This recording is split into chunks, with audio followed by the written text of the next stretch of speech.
Hi friends, பார்த்தீங்களா வெயிலுக்கு வந்து நம்மளாலேயே ஒரு மனுஷங்களாலேயே வந்து நம்மளால் இது பண்ண முடியல.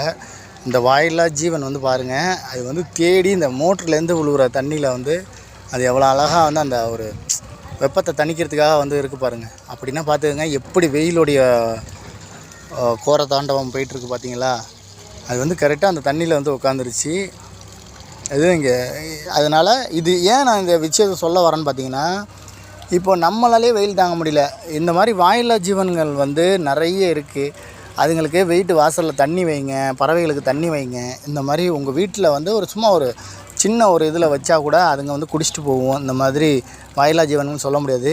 இது இங்கே பார்த்துக்கிட்டு இருக்கும்போது அங்கே பாருங்கள், அந்த ஒரு காக்கா இது போனால் பறந்துருமோன்னு தெரில, காக்காவாக குயிலாக தெரில. அது ஒரு பக்கம் வந்து தண்ணி குடிச்சிக்கிட்டு இருக்குது பாருங்கள், பறந்துட போகுது. நல்லா பாருங்கள், இது அந்த பைப்பில் பாருங்கள் மேலே உட்காந்துருக்கு, சரிதா. இது பறந்துட்டு பாருங்கள். இதுக்காக தான் சொன்னேன். கண்டிப்பாக வந்து நீங்கள் வந்து இந்த மாதிரி விஷயங்களுக்கு ஹெல்ப் பண்ணுங்கள். இந்த மாதிரி வாயில்லா ஜீவன்களுக்கு என்றைக்குமே இது பண்ணுங்கள், ஓகேவா.